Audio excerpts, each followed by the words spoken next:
فاكر اخر مرة مسحت فيها ملف بالغلط امتى؟ طب هل فعلا الملف دوت اتحذف خالص ولا لسه ليه اثر في مكان ما على الجهاز؟ النهاردة هجاوبك بالتفصيل على السؤال ده وهنفهم سوا الملفات اللي بنمسحها دي بتروح فين، سواء كمبيوتر او موبايل او حتى هارد خارجي. كمل معايا الفيديو للاخر وانزل دلوقتي اعمل لايك واشترك عندي في القناة علشان تستفيد بكل اللي جاي. انا اياد ودي قناة اياد زو.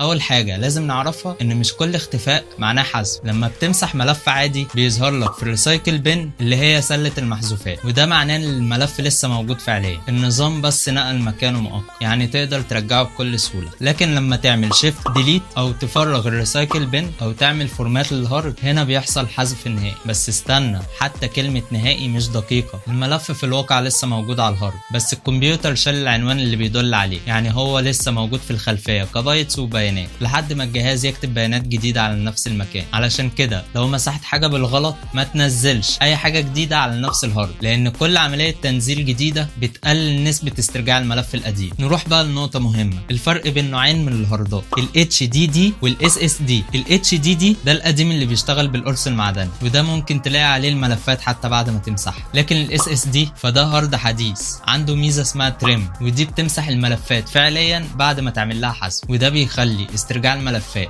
اصعب بكتير وساعات مستحيل. بالنسبه للموبايل الموضوع مختلف شويه، لو التليفون اندرويد هتلاقي ملف اسمه ريسنتلي ديليت بيحتفظ بالصور او الفيديوهات فتره قبل الحذف التام، ولو ايفون برضو نفس النظام موجود في الفوتوس. ولو كنت مشغل النسخ الاحتياطي في الاي كلاود او جوجل فوتوس فالملفات هتفضل موجوده في السحابه حتى لو مسحتها من الجهاز. ونيجي بقى للفورمات، الناس فاكره انها لما تيجي تعمل فورمات للهارد او الفلاشه ان الملفات بتتمسح خالص، بس لا، لو عملت فورمات سريع اللي هو كويك فورمات النظام بيمسح جدول الملفات مش المحتوى نفسه، يعني ممكن تسترجعها ببرامج متخصصه. اما الفورمات العميق اللي هو ديب فورمات او الكتابه فوق البيانات ده اللي فعلا بيخلي الرجوع مستحيل. والسؤال هنا، ممكن ارجع ملف اتحذف؟ الاجابه ممكن، بس بشرط اول ما تمسح الملف بالغلط ما تنزلش اي حاجه جديده على الجهاز ده، واستخدم برنامج استرجاع على جهاز تاني او خده لحد متخصص. كل ثانيه بتعدي وانت بتنزل حاجات جديده بتقلل نسبه الاسترجاع بنسبه كبيره. وفي المقابل لو عايز تمسح بياناتك نهائي عشان الخصوصيه في برامج تقدر تكتب بيانات عشوائيه على الهارد اكتر من مره، وبكده خلاص مفيش استرجاع. بس خلي بالك واستخدمها صح، لان في بيانات لو راحت مش هترجع تاني ابدا. الخلاصه،